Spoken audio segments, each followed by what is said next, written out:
Welcome everybody to another episode of IGN Unfiltered, where I get to sit down with the best, brightest, most interesting minds in the video game industry. And this gentleman may look familiar because he was just here on our last episode, Randy Pitchford, CEO and co-founder of Gearbox. If you saw last month's episode with Randy, you realize that at the end we were scrambling because we only got halfway through your story, Randy. So you, true to your word, you have been kind enough to come back. So thank you. Very happy to come back, and I like the idea that we're shaking things up a little bit, changing the rules.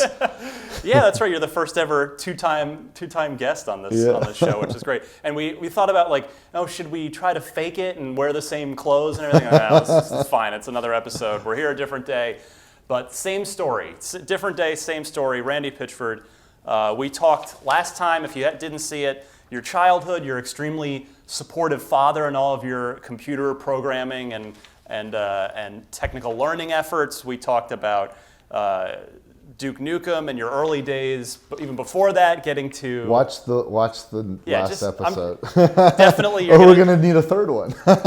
We might at this rate. All right, let's get right into it. Thank you for keeping me on track. I appreciate it. We'll do that. You help me later because I promise you, I will be a problem. So we were talking about Duke Nukem Forever, and I had asked you what your honest assessment was, and you gave a great answer. And so the next question I have is, with Duke, when George Broussard and Scott Miller finally got to play the completed shipping version, which I assume happened before the public got their hands on it, what did they say to you?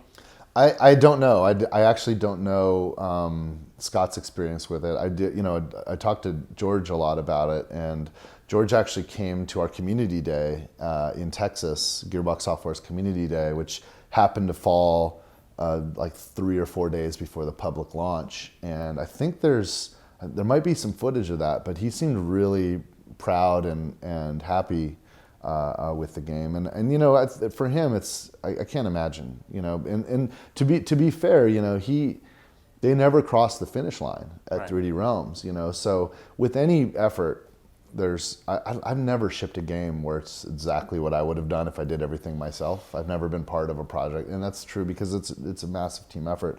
But in that moment, I think he was hopeful and excited and proud and glad to see that story got to come out, and all that work, that hard work that they did, got to come out. And I think that's probably like the thing I'm most proud of is the fact that our producers were able to take all of this, take the team and all this stuff and help them realize it and help it be something the public could experience. But I know later, there's George is, I really like him, but the thing that I think makes George is, he's like most of us. He wants to be loved, and I think it bugs him that Duke Forever wasn't. It was the critics did not like it, and or not all of them. Enough of them didn't like it, where the scores are pretty low, and he wants to be loved, and the truth is he from that last period, from the moment that he had the assembled game, that the guys that didn't quit after he had to lay off the team, they put the game together, and then George and Scott sold the property to me with the game. From that moment on, he wasn't part of the dev team. So what would he have done? You'll never know what that. There is no version of that game that would have been the George only version of that game. So we don't get to see that. The George only version wouldn't have happened. Right, that was a reality, but I have no idea what Scott's opinion is, but because Scott I don't think was really ever part of development in that way. But George, that's a very personal and profound life journey. I left 3D Realms in 1997. And development was underway at that point. And we were working on Duke Nukem Forever when I left 3D Quake Realms. 2 engine? And it was Unreal. That was. I'm sorry. Quake 1. It was Quake. It was Quake 1. Quake 2 hadn't come out That's yet. right. I'm sorry. It was Quake 1 when I left. You're right. I'm sorry, you're right. For some reason, I did that in reverse, and then it became Unreal later. But if you think about Gearbox's entire history, everything we talked about in the last time we talked, all the way up, even through the launch of Borderlands, all that entire history happened within the span of Duke Nukem Forever's development at 3D Realms. Yeah. I can't even imagine what it would be like to be inside George's head on that. Like that's. And I don't want to try. I feel like if all the major players, yourself included, would be willing to talk about it, there is an incredible book and/or like documentary to be made about that game. Certainly, I think the most interesting story is Alan Bloom, and Alan Bloom was he basically created Duke. Right. He was there for the very first game. Him and Todd made Duke Nukem 1, the two-dimensional side scroller. Apogee published it all the way through. He worked on every single product. When 3D Realms closed its doors and laid off the entire development team, he didn't give up. He was working out of his house with Regal and the other guys, and he was there through all of it, all of the DLC for Forever. And by the way, the DLC they did, that was something they created after like Forever was sort of assembled. Sure. And they did use a few things that were kind of on the cutting room floor, but that was really fun. I thought that was cool too. But again, I'm not objective. Like I'm the worst judge because to me my expectations were so low, and the game wasn't a complete disaster. I could play it, and there was some really fun and interesting and bizarre stuff that you could only do in the Duke universe. So to me, it was a fun and successful experience. And that DLC they did about all the Duke Nukem clones was just. It was great. So I can't imagine that you bought the IP outright just to get this game over the finish line and then do nothing else forever. So you teased, I don't know how serious you were a while back, a Duke Begins project. Well, that was something totally different. There was a time before Gearbox came to basically save George and Scott from all the legal pressure, and we ended up with the property where we did a deal where we were working on something in the Duke Nukem franchise that was sort of parallel to Forever. Totally different effort, got through pre-production, but the whole situation at 3D Realms is what derailed that. And Forever was like the prerequisite. Like there is no, as far, because look, Take-Two had the publishing rights, they had a lot in it, and they had all the legal cards. So the only thing that had to happen at that point was somebody had to deliver Forever, and it could no longer be 3D Realms. So we took it up and we did that. But in having done that, well, now that's free and clear. So now Duke can have a future. And no, you're right. I would not. Like the idea of owning Duke just to make sure Forever came out that's not the greatest decision. Yeah. But Duke is a very important and very powerful brand, and in many ways I feel like I owe Duke my career, and I love the character. I love my version of the character, which is not exactly the same as anyone else's. Everyone's got their own version of Duke, and by the way, I like that too. There's a part of us, everyone's got a little Duke Nukem inside of them, you know? and sometimes we like to let him come out. I love you too, Randy. we like playing with that, you know? Duke Nukem, he was in the, I don't know if you saw him in the trailer. Bulletstorm? Well, yeah, we did we'll get to that too. But I don't know if you saw him in the trailer for Ready Player One. Oh, I think I missed him. Yeah, I saw there was a Halo rifle in there. Yeah, I got to go back and look at it again. You'll notice that one of the characters, Duke's shooting a rocket launcher, and he has a role to play. One of the characters. So they got to come to you for that, right? Yeah. We did a deal with Warner Brothers. That's cool. Yeah. And so one of the I guess, in the Oasis, in the virtual world of Ready Player One, everybody has an avatar, and so one of the characters, the avatar, is Duke Nukem. That's cool. It's funny. Yeah, I don't know if you've heard Cliff Bleszinski's pitch, and I don't know how serious he was, but he had said at one point on Twitter that he wanted to set it in like the modern day when like, you know, Duke's politically incorrect brand of humor doesn't work anymore. Yeah. It's like Duke trying to adjust to the modern world. He walked long before he put that on Twitter. He walked me through that. It's funny. At the end of the day, it's a story pitch. And here's my. I'll if you want something, I'll give you something. Please. The solution for the next Duke game isn't just about story. There's a million. Like, we can all dream up a story, and I think that's clever. And it's kind of.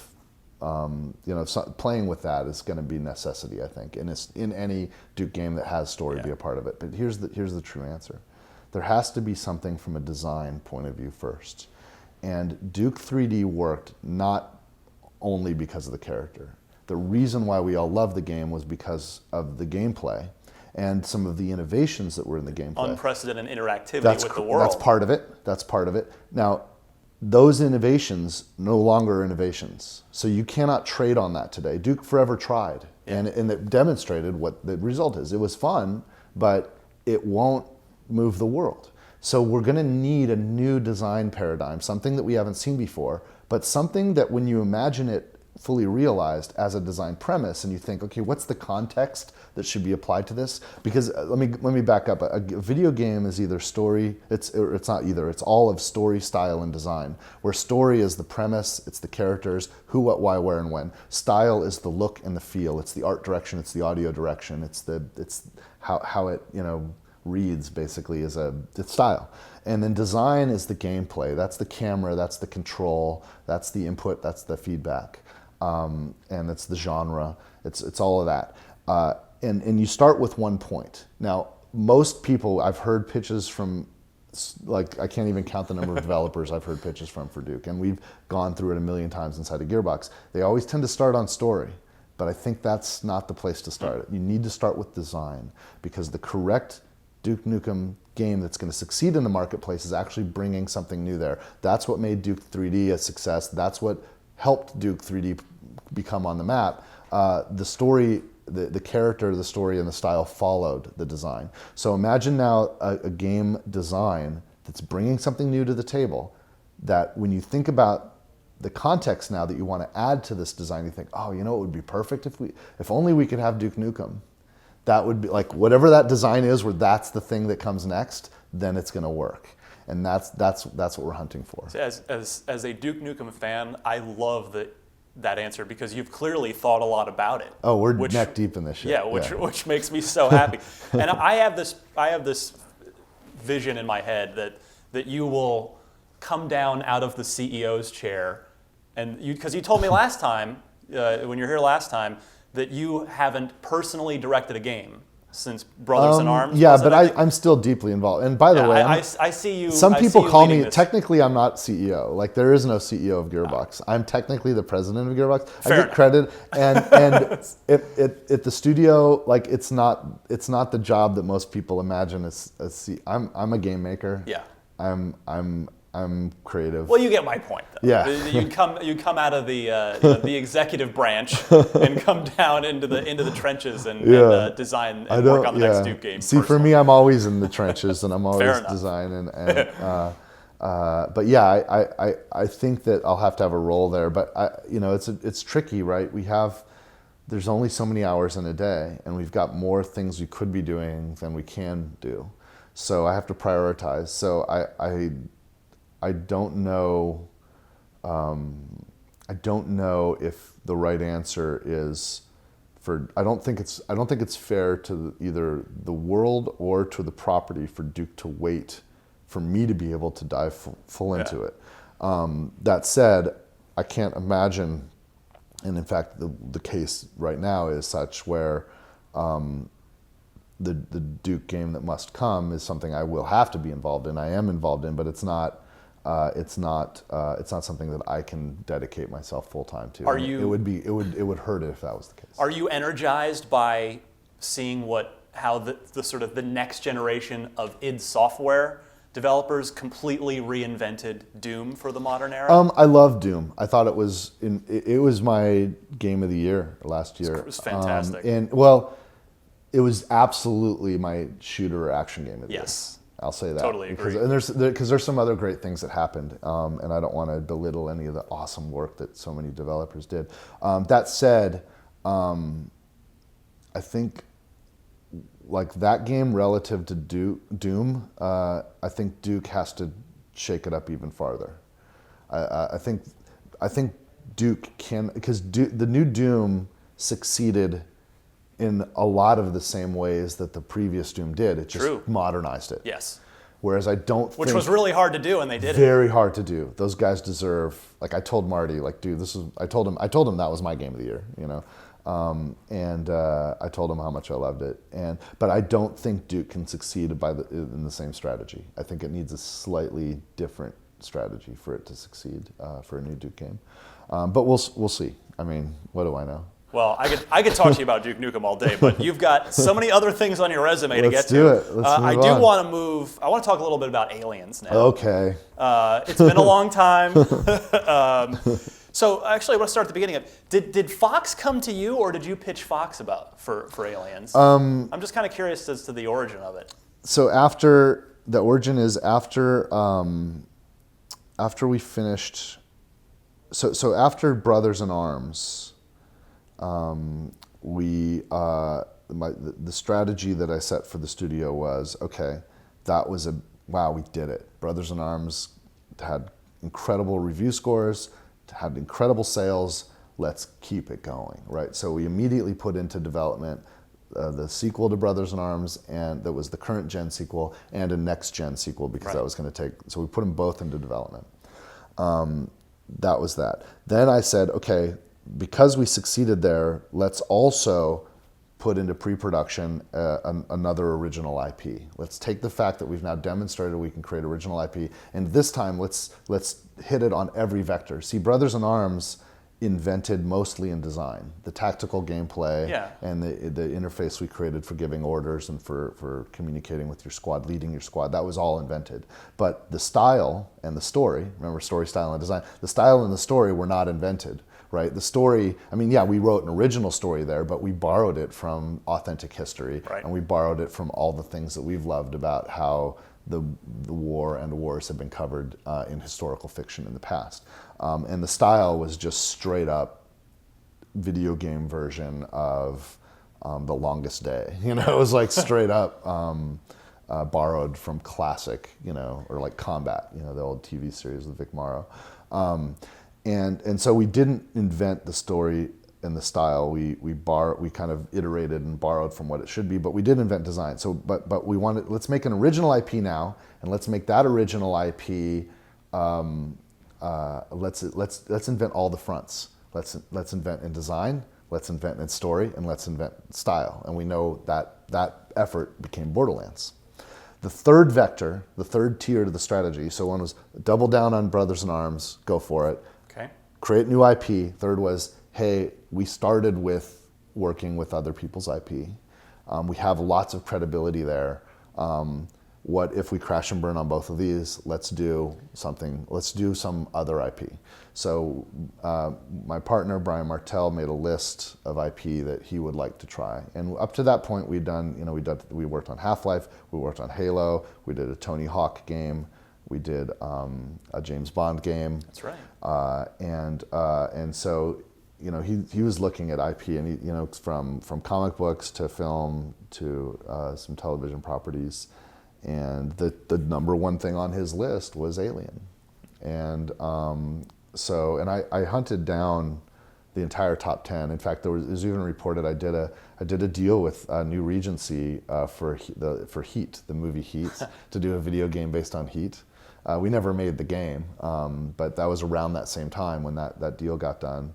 And that would be, you know, I just thought there should be a heist game where you could kind of play from both sides of the law, the law side or the criminal side. And most heist plots are like sneaking around, you know, or like what's the plan, like, you know, Ocean's 11 kind of stuff. Whereas in Heat, it's what you think of, although they had plans, what you think of is dudes in masks with AK-47s and duffel bags full of cash, right? Like you think of like the hardcore machine gun battle in the street.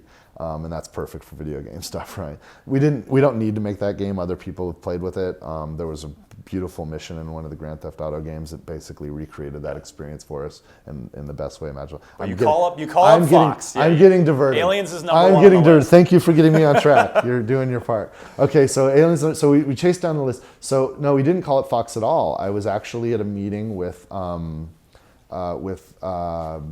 what's his name? He's at Microsoft now, biz dev guy that was at Sega, and we were just talking about stuff, and it's like, look, we're never going to work with each other, but we flirt, Yeah, I mean, you talk with all the publishers, in the industry, right? So what he said was, hey, one of the things that we were talking about, Sega in the past has done, we have this good relationship with Fox, we've had the Alien license in the past, we were working on it, re-upping it, and I was like, that's on our list. Are you serious? And so, and they when we said that, they got more interested, and so that became a thing. And so, it was actually Sega that put it all together. They did the deal with Fox, and they did the deal with us. So it was born in a bar somewhere. And they were well. It was born in Brian Martell's wish list. It was born in his dream. But the Sega ran us both in parallel. They ran Fox and Gearbox in parallel and got the deal done. And there needed to be a bigger deal. They signed up Obsidian to do an Alien game too. That one was canceled. I had Fergus in here and we talked all about it. Yeah, that one was canceled. But and those guys are awesome, and Fergus is awesome.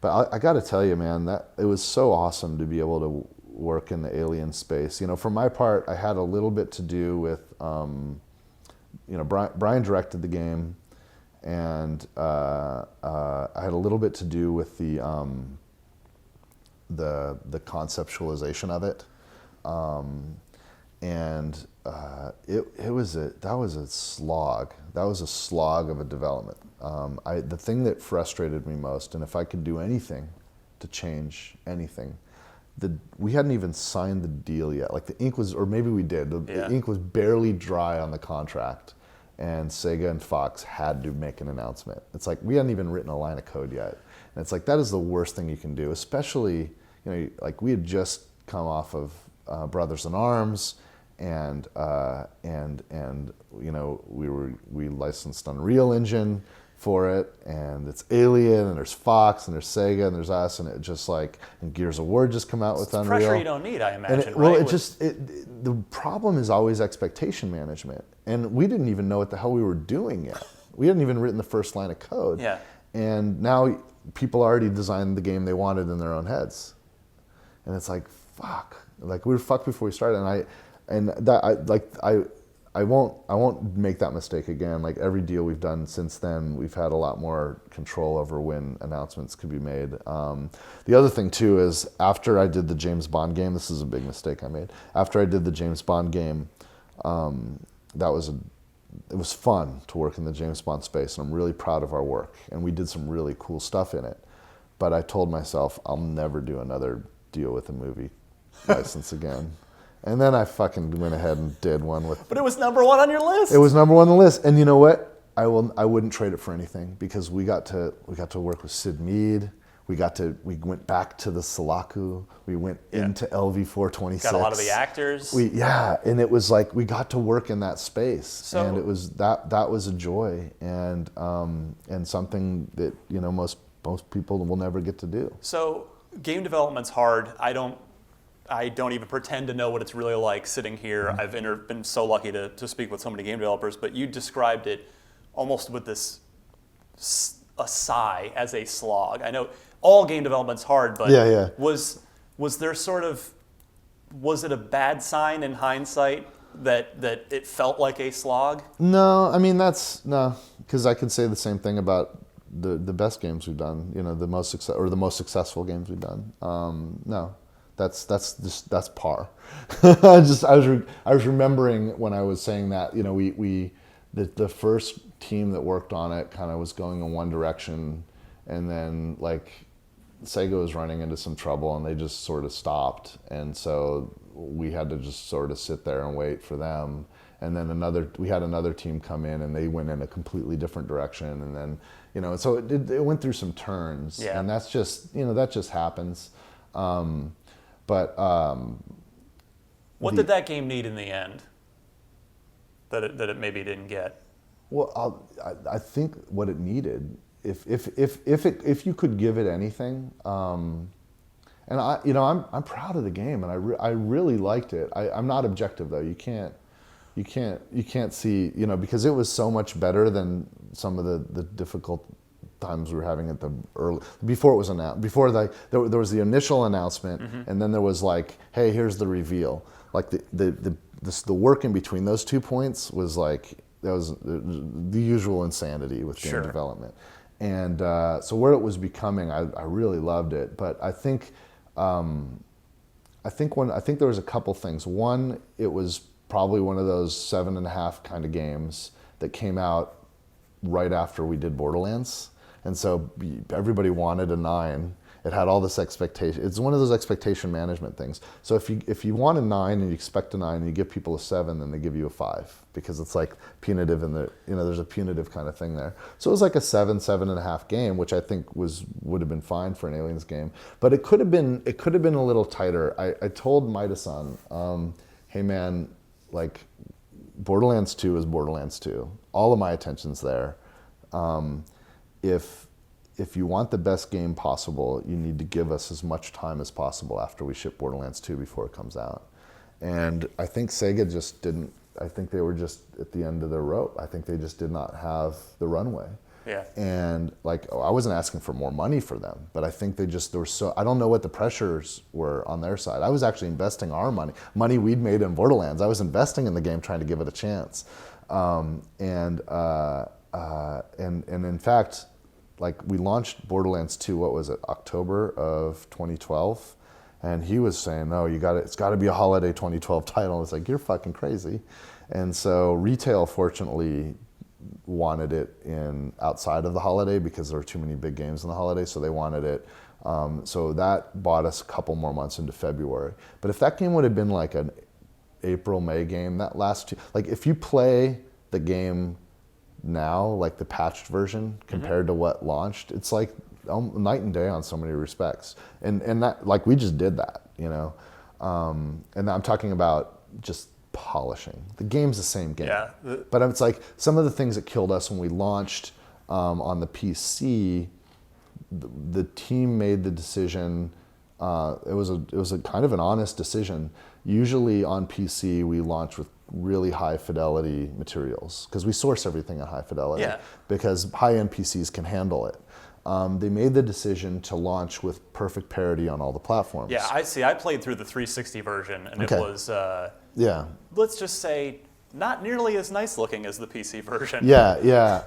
And that so when you pare everything down to the console version and people, the people that want the most high-end experience and they're getting basically the console graphics, they weren't happy about that, and I think that messed with the results a little bit on that side of it, and that affected things.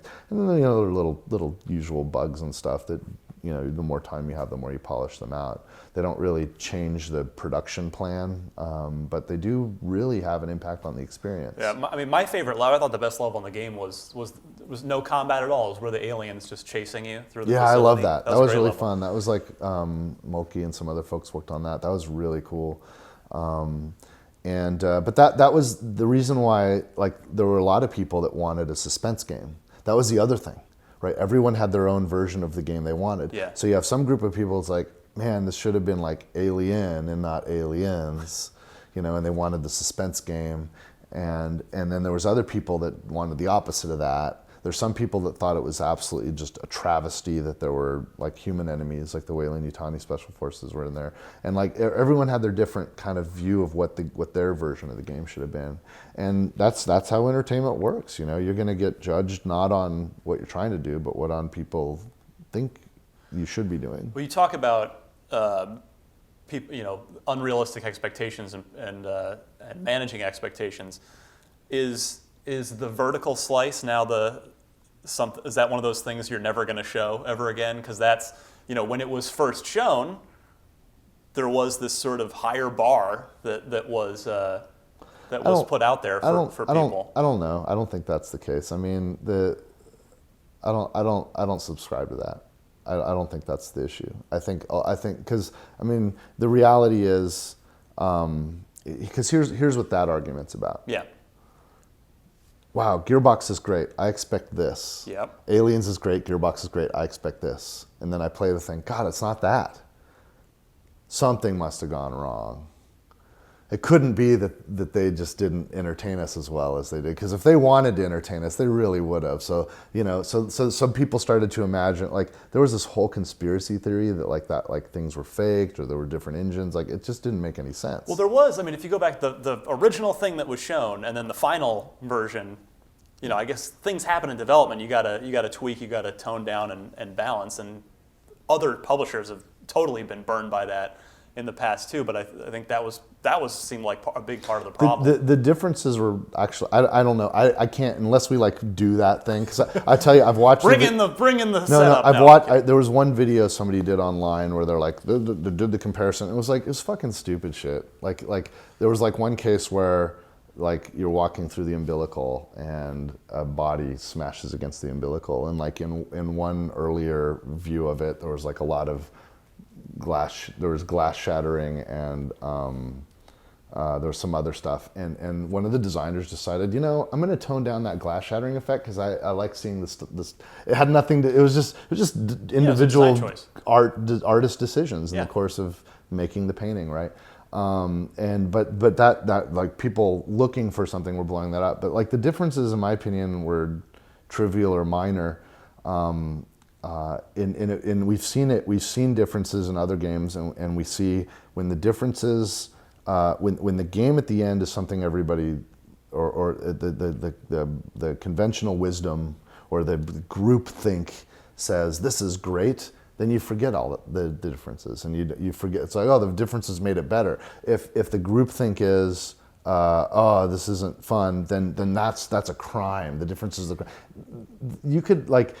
Any difference anyone pointed to could have been done without any difference at all, and it would not have changed the results. Because that's not what the actual thing people are complaining about. People are complaining about what we're not complaining about. The feelings people had are relative to the expectations, and none of those changes would have mattered. Like I remember the first time I saw Half-Life 2 demonstrated, there was like this awesome scene with the tentacle, and like none of that was in the game, but the game was awesome, so it didn't matter. It didn't. That's not the issue. The differences aren't the issue. Were you surprised by the backlash when Aliens came out? Because that was kind of the first sort of public PR kind of black eye that Gearbox had taken. You guys, shipped all these really, really well-liked games up to that point. Yeah, that was really surprising. There were some other things that didn't help too.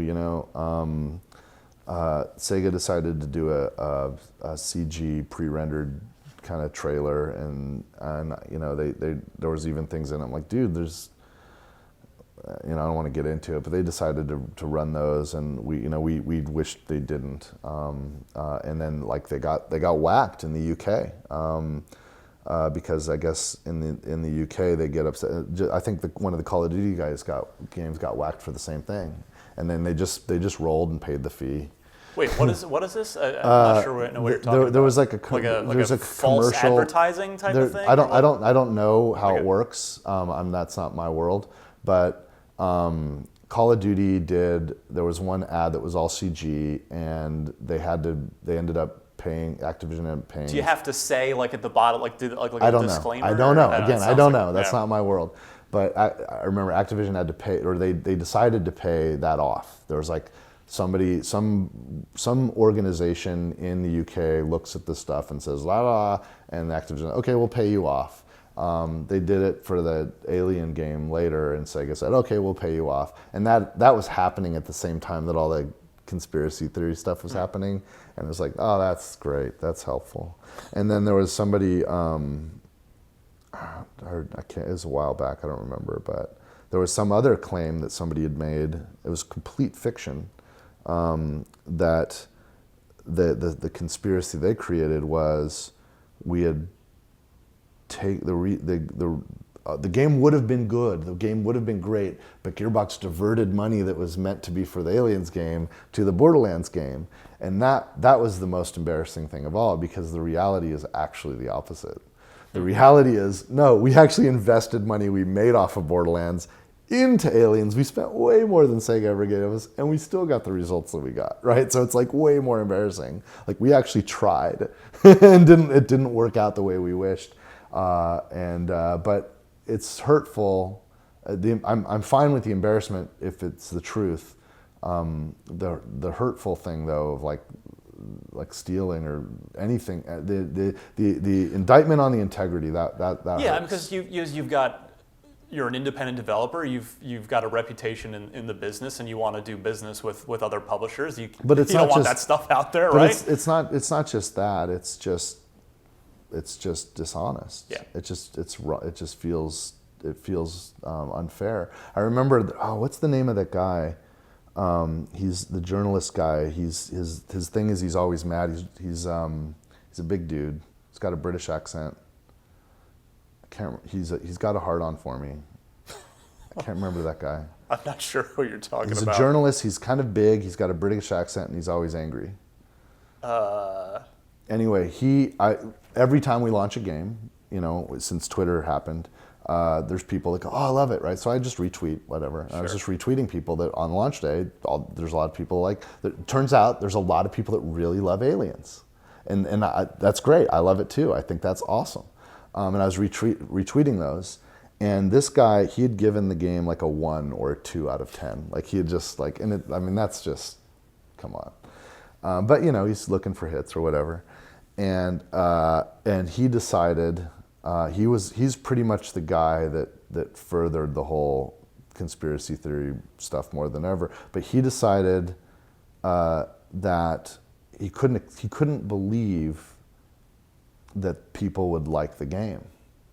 So, and I was retweeting all the people that were telling me they liked the game. So he then made a story up that I had created the Twitter accounts and made the post, and was retweeting like sock puppet accounts. So here was a guy who was so motivated to further this claim that I was a liar that he was willing to lie himself to try to convince people that I was a liar.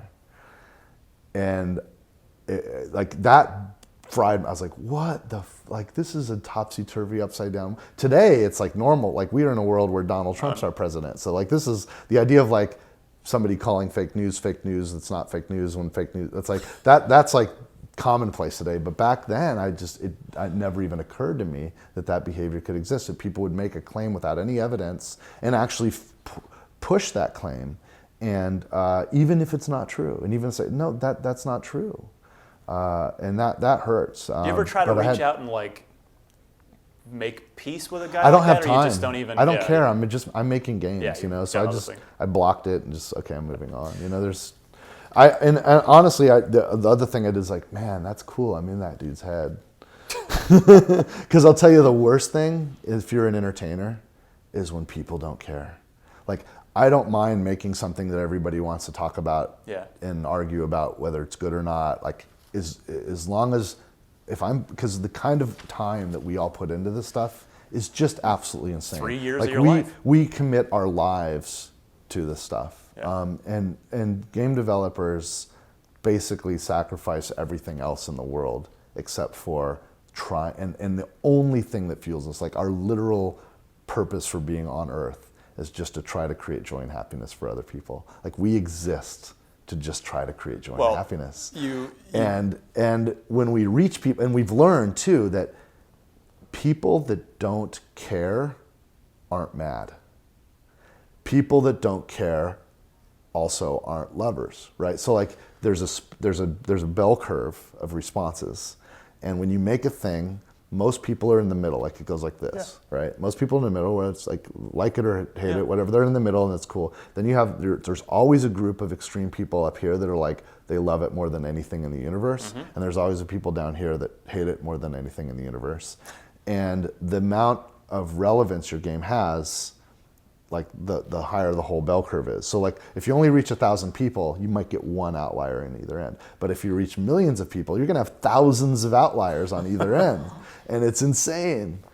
Well, let's talk about making people happy. Okay. Homeworld. You picked up Homeworld in the THQ bankruptcy auction back in 2013. By the way, that's another general consent. You look at where the scatter chart ends up. Yeah, most people are happy, but even there's a lot of people that think we're Satan because of little subtle changes in the remastering. Well, and then there's other people that are like, we had a guy. There was a guy that made a Lego Hygarian mothership out of Lego that's like this big, that has like 100,000 Legos in it. It's currently sitting like in our lobby, and we don't know what to do with this. It's the most amazing thing I've ever seen in my life. Like, the guy probably spent as much time as any single person on the development team that we spent making the game. He spent working on this Lego thing. It's just absolutely unbelievable. So I'm curious because, Gearbox, which we'll talk a little bit more about too, is getting into publishing now. We just signed We Happy Few, which is a very promising title from Compulsion Games. I played it. Yes. We just announced it. It's announced. It was signed a while back. Apologies. It's publicly revealed that you are working with it. This is remember, we know what we're going to do, and then we don't tell everybody until we have our shit together. So with Homeworld, are you a big fan of that game, or did you just see it as a good business opportunity that, hey, this thing from the THQ bankruptcy auction is up for grabs, let's get it, we see something here? Huge fan. Great. So, huge fan. So, massive RTS fan.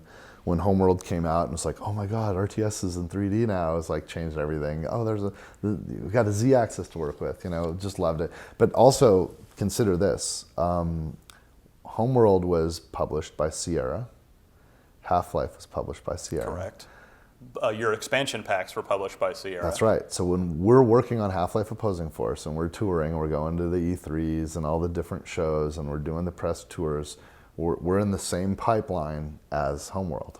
And so everything we did, like, we're right there with Alex and those guys, and Homeworld's right next to us with Opposing Force, and that's 99. And it's like a worm bored into the brain, it's with us, and it's beautiful.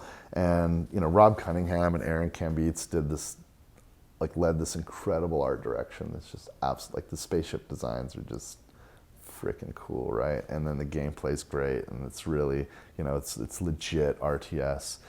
And so, it's just, I love the game. In fact, when we knew that, when THQ was popping, and we knew all their stuff was going to go off for auction, that's like, Brian and I were like, dude, Homeworld, we can take a swing at that, And I talked to Alex Garden about it, and he's like, I think it would be absolutely great if you guys got it. There's a lot of the publishers it was in Sierra's hands for a long time, and then I think it was with, because Sierra ended up in the Vivendi pile. Correct. But THQ bought Relic. Yep. And so there was some deal that happened, and there's some interesting things about that too, by the way. Activision ended up with Blizzard, and Blizzard had a trademark for Cataclysm for the expansion pack for World of Warcraft, and the second Homeworld game was called Cataclysm, but there was a rights issue. So when it went to THQ, that was the word Cataclysm was carved out. So we were like, anyway, it's all complicated. But we noticed that was there, and that was up for grabs. But none of those guys had done anything with it. It was just sitting there, and we knew Relic wanted to do something with it. And Alex had left, and Rob and Aaron had left, and a lot of the Homeworld guys had left Relic. So it was like, man, it's just going to be this kind of forgotten property. So we ended up bidding on it, and I think the gavel price on that was $1.35 million. For the whole thing, now it's all to yours. buy the property, yeah. And you can recoup that pretty easily with just a, We didn't know at the time, and look, we've been successful, we've made some money, but I'm not like a lot of guys that have reached the level that I've reached. We tend to put it back in. You know what I mean? I don't go out and buy McLarens. You know what I mean? If we're gonna make money, we're gonna use it to do more cool stuff. Let's do more video games, right? So, but the idea of spending $1.35 million to buy a property, that was scary. I didn't know what we were getting into, and it was a big, bold kind of move for us. And on some scales, it's a pittance. To Activision or EA's. That's an hour's worth of Call of Duty sales. Yeah, not even that. but like to us, that's like a massive thing. That was like a massive, holy crap, you know, like, I mean, we're just a bunch of guys in a garage, basically. We're an independent studio. We don't come from that world. We're just money's sitting around. And so that was a really big decision. But I'm really glad we made it. And, you know, the first thing we did was we wanted to make sure that the games could exist on the new platforms. Bring it back. So we did the effort we did. We called it the Homeworld Remastered Collection, and we did a full remastering with the engine, with the graphics, with the content, with everything. And but at the same time, we also re-released the unretouched original code that just operates on modern platforms, modern systems. And we did that because there's no way to go through a remastering without having some things get tweaked and feel, right? And so we want, look, if you want to play the games as they were, here they are. Nice. And you can have them. And if you want to play the remastered, here it is. And we launched that, and it's done really well, and it's still selling. And that one really surprised us. So yeah, we ended up not losing money. We ended up making money. And we had to learn how to publish games. Yeah, what you're doing now. Right. So talk about that in a second. Well, did you have a question you wanted to get in there from? Because it's a great segue to get into that. It is perfect. Okay. I just wanted to ask you real quick, were there any other properties in the THQ auction that you had your eye on as well? Not really. No, I mean, we did not bid on anything okay. else. I'm just curious. I figured while we're on the subject, because the goal wasn't like, we weren't like, hey, we're acquiring properties. Yeah. That you wasn't just liked Homeworld. That wasn't how it was. Like, Homeworld's awesome. That we know some of the guys behind it. They nothing's going to happen with this. We can probably do something cool with it. The scale's a level where we can afford to do what needs to be done. And so let's just try it. But here was the thing. My plan was, we'll acquire it, and I will, I'm always talking to all the publishers, and I'll find someone that will be the publishing partner, and they'll go in with me, and we'll make this happen. As I talked to, I didn't talk to all of them. I started going the rounds, and after the third or fourth big publisher I talked to, I realized this isn't going to work, because they're all like, dude, Randy, listen. You know what we want from you. Not an RTS. We don't want some small, RTS. Remaster. You give me a massive AAA. Give me give me something. Give me something you can. There's not many people that can do what you can do. So give me something you can do. Don't give me that, because other people can do that. And they didn't want it from me. And a lot of them, there were a few folks that said, like, look, we'll do it, but only if you give us this other thing. And we're not really going to care about it. They didn't say that, but I could tell, nobody's heart was in it, So we're like, shit, we're going to have to do this ourselves. And I was talking to Steve Gibson, who ran the marketing and PR team at Gearbox, and we had done a lot of the working very closely with 2K. We handled a lot of the creative marketing for Borderlands, especially the first Borderlands, where, from 2K's point of view, they weren't really sure. They bet on it, and Christoph was behind it, and there was a bet there, but we really had to prove everything. So we created most of the creative. We did the trailers, we did the marketing ourselves. They did all the operational marketing, but we did the creative marketing, and so we had to build this kind of infrastructure and capability within our company to handle that. And so Steve was driving that, and that's a key component to publishing. And we thought, well, what else is there? Okay, there's sales and distribution and manufacturing and QA and public production, and there's first party and all that. And well, can we do this? Should we build, are we 50% of the way there? Are we 10% of the way there? Are we 80% of the way there? I don't know, let's find out. So we decided, let's try it. Let's self-publish it. Let's build a publisher. And it turned out we were pretty far along, and we were able to build the rest of the pieces. Yeah, because it's tough for independent developers these days to survive and thrive, because games cost more and more money to make every time the hardware gets better. Yeah. More people, more time, all this stuff. Yes and no. Tools get better too. That's true. That is very true. There's a lot of great stuff out there that. But is becoming a game publisher, having a publishing arm, do you see that as sort of a survival thing for for Gearbox, like a diversification strategy? You know, like you said earlier, in case something falls flat on its face. Here's the thing: you're putting me on CEO again. This is just like, it was necessity. It was like, we bought Homeworld. We were going down this path, and it was like, well, if we're gonna do this, we're gonna have to figure this out, because anybody we'd partner with wouldn't care enough, or wouldn't do it right, or just wouldn't do it unless we give a bunch of other stuff we don't want to give. So we're gonna have to do it ourselves. And then once we did it, we're like, hey, that wasn't so bad. In fact, there's some aspects that are kind of fun, and now we have this capability. Hey, let's do a couple other things, you know. So we started doing some other things, and it's just sort of now a thing. Yeah, now we can do this. But I tell you, like it's amazing that we can do it, and we're not bad at it. In fact, there's a lot of ways where we're more agile than all of the existing publishers, and jumping through the hoops with the first parties to become an officially licensed publisher with the console platforms. That's work, and you have to be real. Like, we had to make real commitments, and we had to put our money where our mouth was, and really bet into it. But we did it, but even with all that, you know, what we're best at, like we can't and we shouldn't publish, say, a Borderlands, because the scale is just massive. And so I am so grateful that there's like partners like Take-Two and 2K that have this capability to reach worldwide and to distribute and sell at that scale, at that level, because I want to make this big, massive. I mean, remember, if I exist to entertain people and I want to entertain the world, like, our best success is a dismal failure relative to the world. Like, Borderlands selling some 30 million really units. Dark way to look at compared to the 7 billion people in the world. I got a lot of work to do, right? So we got to, you know, so we need to partner with folks that know how to do things on a massive scale. You talk about working with other people. I wanted to ask you about working with Telltale. Oh, yeah. Tales from the Borderlands. Yeah. I'm a big fan of what Telltale does. I love a lot of their stuff.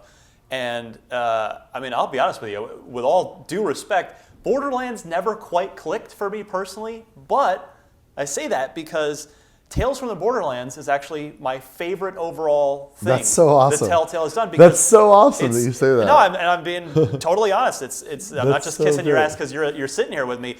The characters are well performed, well written. They're likable. The way the story is structured, and it finds moments of actual good humor in there. And I just thought, from sort of start to finish, all those episodes, it's, you know, I love The Walking Dead season 1. It's probably the most emotional a game has ever made me. But just overall, top to bottom, I think Tales from the Borderlands is the best thing Telltale's done. So thank you. I'm curious. You're not alone. A lot of Telltale fans feel that way too, and I'm really proud of that.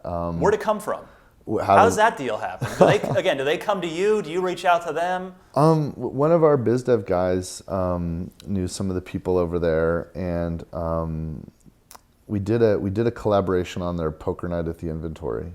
I remember that. And Claptrap appeared in Poker Night, and Moxie. And some other, and Max was in there from Sam and Max. Yeah, that's right. And it was a lot of fun to work on that. And we found that, hey, we're kind of a lot alike. You know, they were independent back then, and we had a lot of the same values about the industry.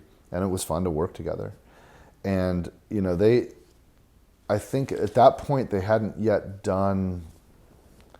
They'd reached a new level of success with The Walking Dead, and they hadn't done a Telltale treatment on an active video game property. Like, they did the Sam and Max stuff and some things, but you know, Borderlands was an active and massive franchise. So that also, I think that helped the business rationalization for them.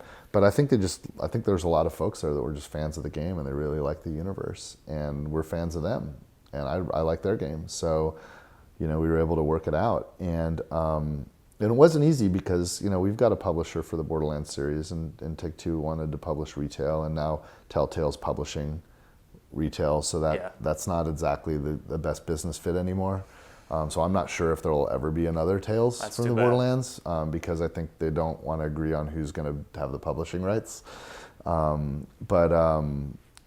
I was really happy to let the property be used by them to do the game, because I love their games, but also I just knew, like, Borderlands started from a design premise, right? Remember story, style, and design? Mm-hmm. So it started from a design premise, the idea that the loot and leveling up long-range engagement mechanics that we typically find in RPGs was not mutually exclusive with the movement and aiming and reaction time skill tests, moment-to-moment engagement that we typically see in first-person shooters. Yeah. So first-person shooters are great at moment-to-moment. In the past, they were great at moment-to-moment, but not in the long-range engagement. The skills the player has at the end of most first-person shooters back before Borderlands was exactly the same as the skill the character had at the beginning of the game. True. Right? They don't really get new skills. Like, you can still jump the same height, you can still crouch, you can still run. You get the weapons are 1, 2, 3, 4, 5, 6, 7, 8, 9, 0. Because that's how Doom. That's what's right. on a keyboard. Yep. You know, if you get to all the way to 0, most games stop before they stop at 7. I think Duke 3D got to 0. Yeah, Duke 3D got to 0. A lot of games did. The first Doom stopped at 7. The BFG was 8. No, BFG was 7. There was this. Rocket Launcher. You're right. Sorry, Rocket Launcher was 5. Plasma. There was a super 6. shotgun and a shotgun, Right, so there's 2 on 3. So there's technically 8 weapons. You are correct. Yeah. So there were 8 weapons, but it stopped at 7 because you hit 3 twice for the shot. Yes. So anyway, let's go back to the old school quiz time. So we found that. So we led from this design. Hey, RPG elements. Remember, like, you play a game like Diablo, and it's all about leveling up and getting loot, right? And the skill to play Diablo, I mean, it's a cursor on icons. The skill to play the game is the exact same skill you need to launch the application. Put the cursor on the icon and click it. Right, so it's like not about moment-to-moment skill. If the moment-to-moment skill is what made Diablo great, we would just play the desktop. We wouldn't even need Diablo. It's because we want the loot, we want to level up, and we want to see the environments and explore the world they created and go through the progression. It's about the progression engagement.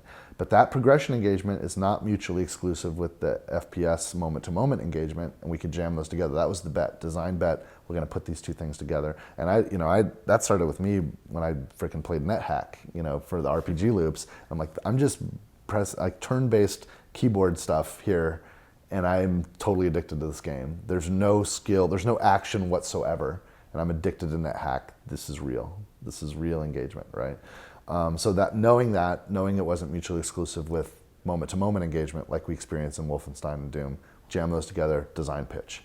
The story and the universe followed. The story and universe and style followed. But once we had it, I knew this universe is good. This universe is unique, and it's got value in its own right. And if Telltale can succeed and make an engaging experience where the leveling up and the loot is taken away, the thing that created Borderlands, the design premise, is removed entirely, and what you're left with is story and universe, an entirely different way to interface with the experience, and it's engaging and fun, and if we have that, it's like, oh my God, we've really done it. And if we pass that test, holy crap, now there's a whole lot of avenues for our franchise. And to me, the success of the Telltale game, that was the litmus test that made me want to, like, we did a movie deal with Arad Productions and Lionsgate. Yeah. Like, Lionsgate, they're a big studio. This is a big tentpole film. Arad Productions, Avi Arad, he ran Marvel Studios. Like, they made Spider-Man and Iron Man and X-Men and the Avengers and all that crap. They figured out how to make good movies out of comic books. They're working on this Borderlands movie with Lionsgate, and that I would not have had confidence in that if it wasn't for Tales from the Borderlands to prove that the universe and the fiction and the characters can be pressed into the service of an engaging experience. So if we happen to see Tales characters show up in Borderlands 3, can I please voice Vaughn? Because what's Borderlands 3? You guys totally look at this face. You guys completely like this. This is Vaughn right here. You think you're Vaughn? You are Vaughn. Actually, I give Job Stauffer at Telltale crap about that. You do look a lot like Vaun now that you mention it. Go look at it. I'm telling you. I'm trying to figure out what this. Chris Hardwick. You just threw in this Borderlands. Like, what is Borderlands 3? Yeah, what's Borderlands 3? What are you talking about? There's a saying we have in publishing, which is that a product it doesn't exist until it's announced. Right. Well, on that But hey, let's talk about Chris. I would do that, but Chris is a friend of mine. Well, I'm right here. I'm right here. You're gonna stand in when Chris is busy. I'll work cheaper. Chris is busy. He might be too busy. I'll work cheaper than Chris to voice my. I should get to voice my own this face. Chris is awesome. It's I love Chris. I think you're great, but I don't think we can do that. Wait, you're not serious? No, actually, I bet you're serious. I am kind of like, it's everybody Okay, eventually. but like, look how exact it is. I think you're right. It's the same hair, the same face. I'll tell you what. It's they. I'll tell you what. Vaughn. I'll tell you what. If in some universe we're going to use Vaughn again for something, and if Chris can't do it, call me. I will give you a read. I have the radio voice. We'll give you a shot. We'll give you a read. That's the only gift God gave me was this voice. That's a deal. That's good. All right, we'll do that. So there's a couple big ifs there, but that's fine. My life is a series of big ifs. Borderlands 3, which doesn't exist, but whatever. I just one question on it, on the idea of Borderlands 3. When you've got such a successful franchise in Borderlands 1 and then 2, and then you did pre-sequel as well, but please don't take this in an angry way, but just like in a genuine curiosity from sort of a business perspective, what's taken so long to get a third game out there? Again, when it is your gold mine at Gearbox. It's been that long. Has it been that? It's not been that long. Compared to when, how long we see most sequels come. It's been quite a while. It's 5 years? It's 2017. As of now, and the game's nowhere in sight? Hold on. It's 2017. Yeah. The pre-sequel came out in 2014. Okay, that's not a 3. That doesn't... I understand that, but you have to build it. It's work. Right. Like, this doesn't just... These things don't materialize out of nothing. But that's like, Uncharted Lost Legacy isn't Uncharted 5. Yeah, but they take time. Right. Right? Like, right now, like, we get email every day, like, please remaster Borderlands 1. It's like... There's only so many hours in a day. Of course. So, but here's the thing: we love Borderlands. Obviously, we're working on more stuff. Yeah. We haven't announced it yet, but it's really what Borderlands is really important to us, and I think what is very important is that if we do come with another Borderlands game, that the next Borderlands game we come with. And I don't want to say anything bad about the pre-sequel. I love the pre-sequel. But what I think people want from us is a really big, worthy, And so if we're going to do one, it's going to be that. And that's not something you can just cook up overnight. Like how long was it between GTA 3 and GTA 4? Well, all the GTA, they're up to 5 plus But there was years. a period there, GTA 3 happened, and then Vice City and San Andreas is boom, boom, boom. That's true. And they're like, created one sense of cadence. But, they're derived from the same engine, same generation. Right. And then we had to wait a while because they knew that's what people wanted and expected, and they had to build it, And I think Rockstar can teach a lot of folks some things about that. And the easiest thing in the world would be for us to churn out a lot of pre-sequels. Yeah. And we can make a lot of money. But I don't think that's I think we've got to I think we need to figure this out and do this right. So we're going to work on it, and when we think we've had it, we're not going to announce anything until we think we have something worthy of announcing, and then we'll set expectations on that. And the worst thing that I could do for us and for you and for the world and for the game right now is to try to let any expectations be set. The only expectation that should be set right now is, man, it'd be nice if there was another game, and I hope Gearbox is working on it. And yeah, we are trying. We're figuring it out, and we'll see. All right, so we're in the home stretch, finally. What? We're in the home stretch. Go ahead, yes, this is a good time. Can I take a sip? This is a good time to get a drink while I get this next question out. Okay. Battleborn. I wanted to ask sort of specifically with Battleborn, but in general, you've been at this for a long, long time now. Do you think timing plays a big factor in a game's success? Because, Battleborn had a long development cycle. It turned out well. And then you end up shipping, I know you're going to hate this, but you end up shipping after Overwatch. No, we shipped before Overwatch. Isn't that interesting that you thought that? All right, well, I'm horrible at my job. We launched before Overwatch, but barely. Like 1 month. All right. Well, in any case... 1 month. But they were in beta when we launched. Like that's probably what I'm they thinking. actually. All right. Well, I apologize. And I think it was strategic. They put their beta on the day that we launched. That's poor work by my research team. That's okay. Which is me. It's okay. So, It's okay. Poor work by me. It's but okay. Does timing play a big role? Well, it clearly did in that case. I mean, we have a world where we've got over 3 million users for Battleborn, approaching 4. Which, I remember when Borderlands got to 3. Or I'm sorry, scratch that. I remember when I went to DICE, the Academy of Interactive Arts Summit, in February of 2010, which was just 4 months after Borderlands 1 launched. Mm-hmm. And they'd asked me to talk about that because it was clear, holy crap, Borderlands is a thing.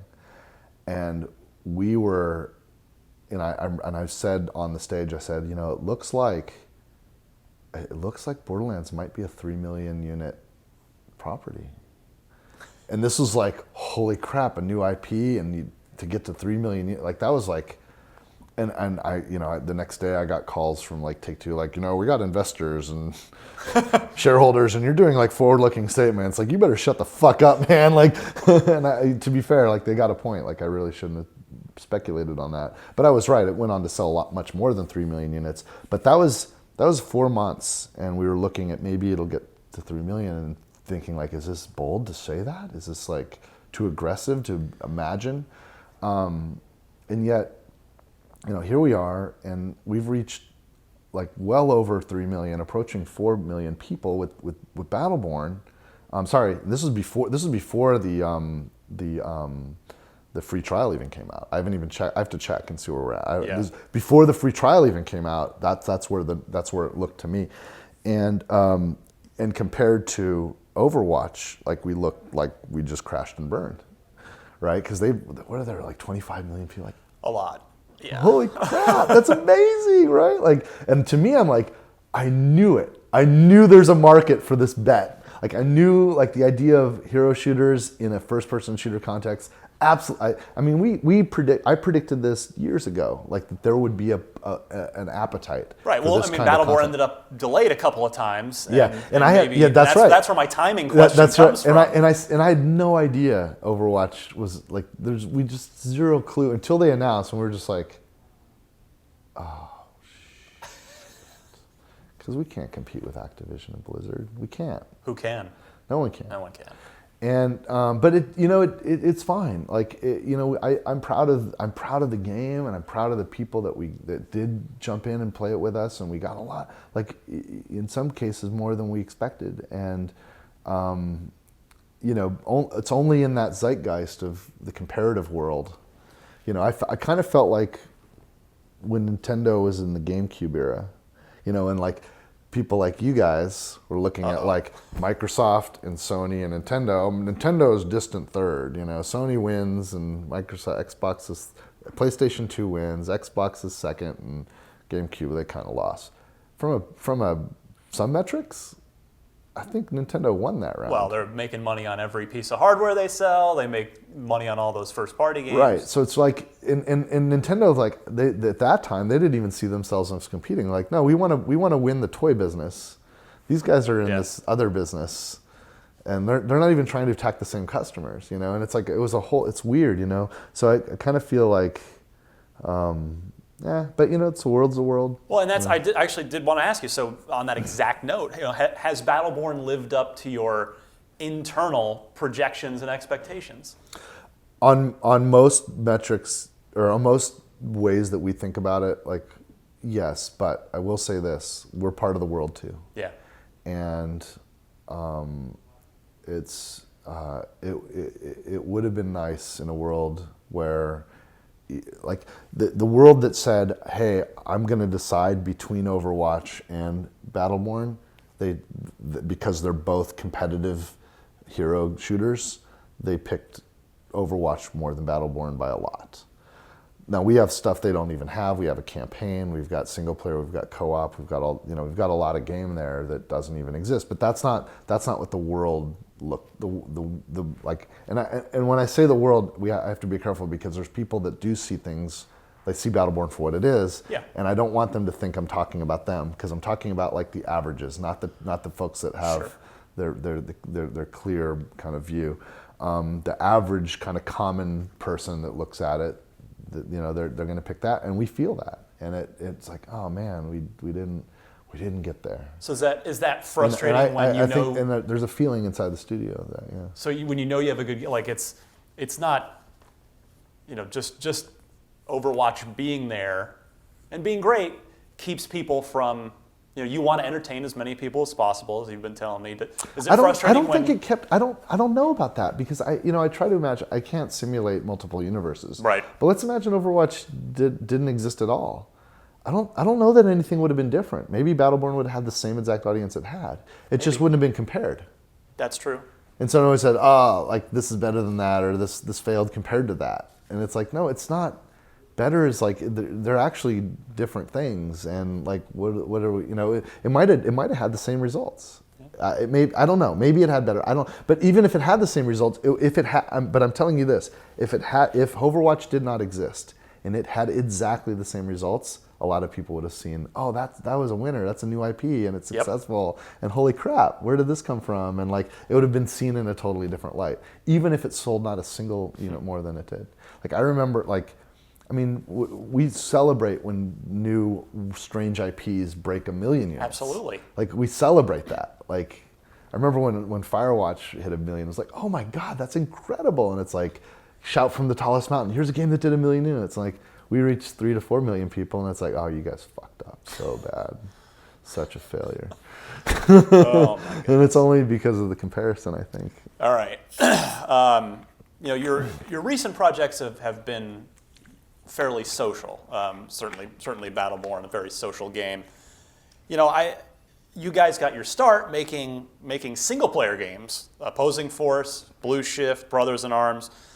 Why do you think more studios aren't making AAA Gearbox caliber single player shooters? We're seeing Bethesda do it, Doom, Wolfenstein, but it does seem like it's got to be all about that. Got to have the multiplayer. I feel like single player in the first person shooter space doesn't get the attention that it used to get. How do you feel about that? And is single player in a shooter important to Gearbox as a studio? Well, I can't speak to any other studio. I don't know why other people are doing what they're doing, but like we want to entertain as many people as possible. So like all of the games we've talked about, even Aliens, certainly Battleborn, Borderlands, these are great if you're playing solo. They're like Borderlands is a fun experience if you're playing by yourself. It's also a fun experience if you're playing co-op.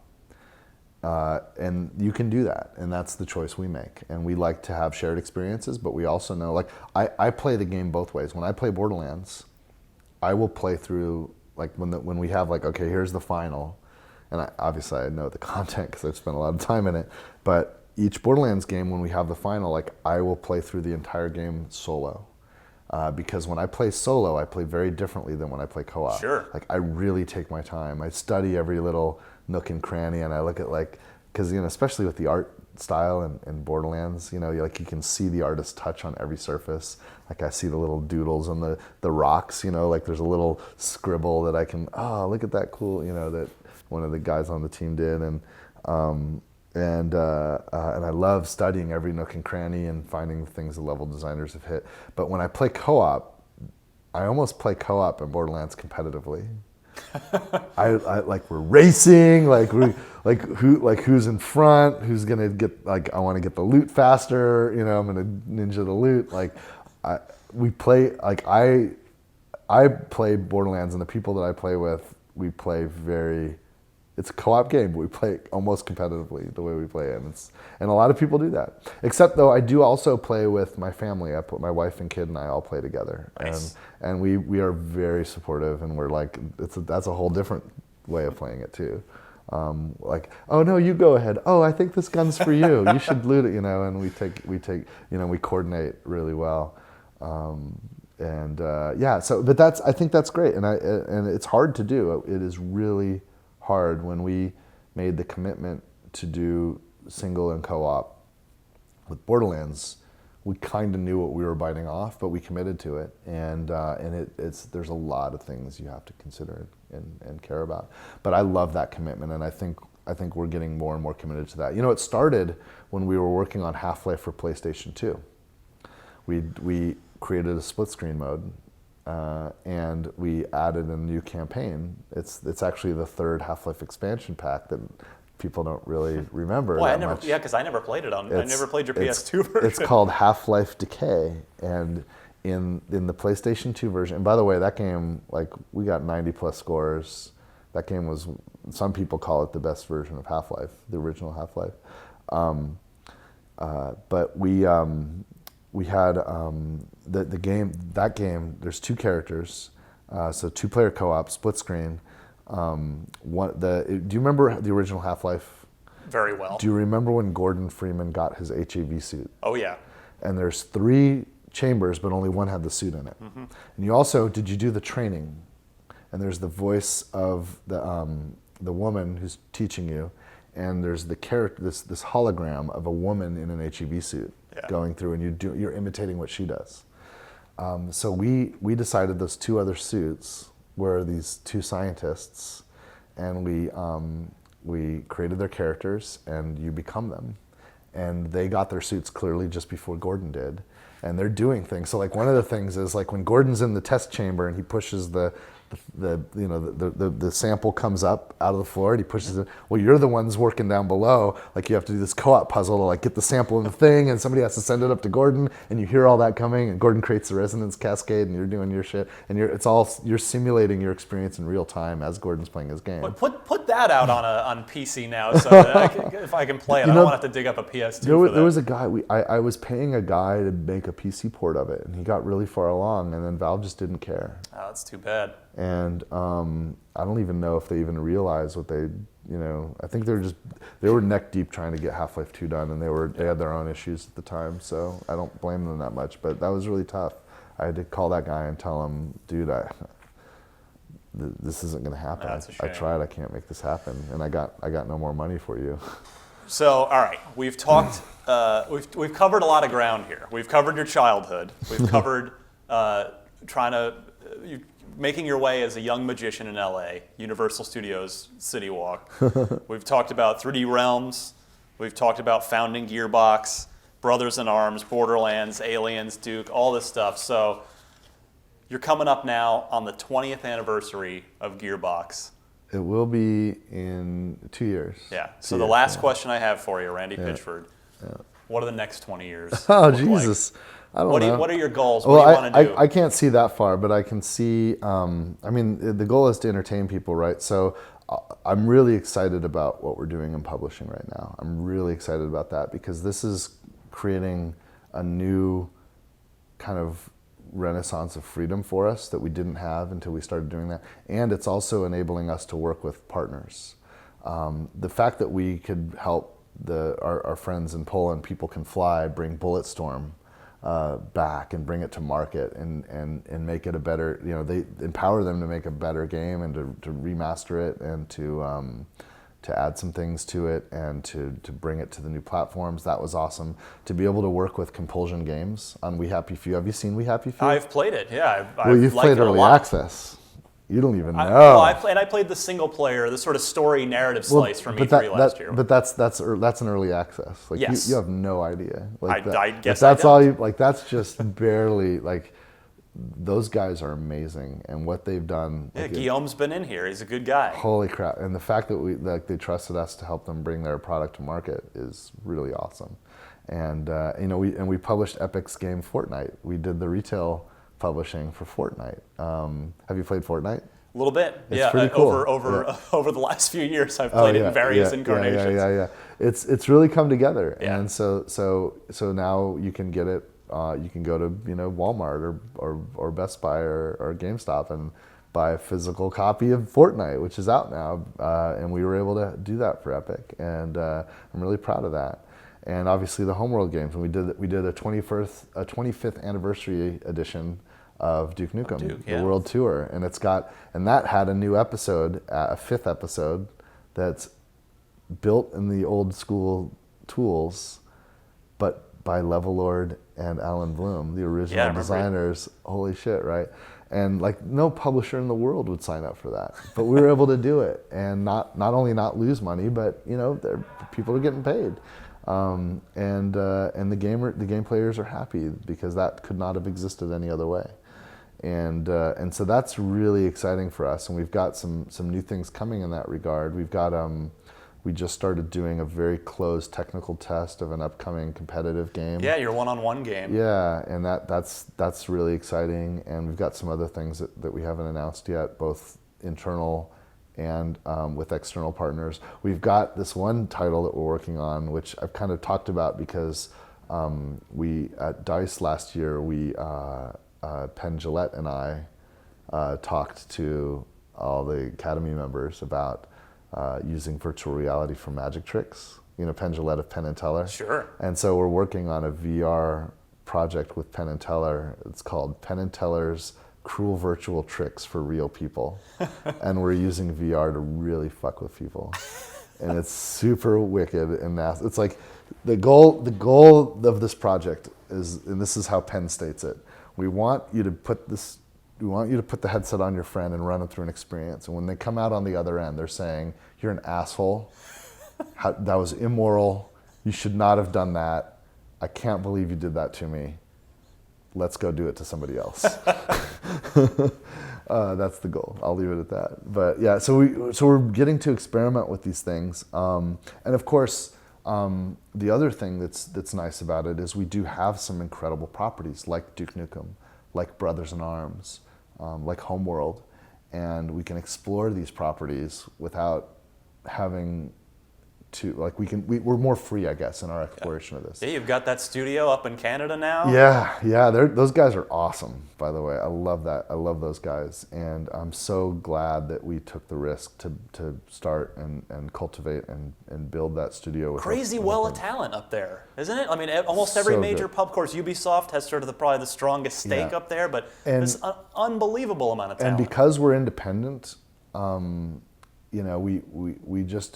we just trust and empower, and those guys are really good, and they're doing things that they just can never do working with the big publishers up there, and as a consequence, we're getting like some really amazing talent from those places wanting to come join the Gearbox studio up in Quebec, and that's been a lot of fun, and those guys have been building some really cool stuff, and they're working on some other cool stuff, and I can't talk about any of it, but oh my God, I love it all. And inside of Gearbox, we have just such an incredible deep bench of talent that I'm so fortunate to get to work with every day. And to be able to come in every day and work on these franchises, and work on Borderlands, and work on the other things we've got going on is I'm just grateful. But I feel like we're just getting started. I feel like we still have so much to figure out. There's so many games that have to be made still, and there's so much discovery we have to do with this genre. I think and when I say genre, I'm talking about interactive entertainment in general. Yeah.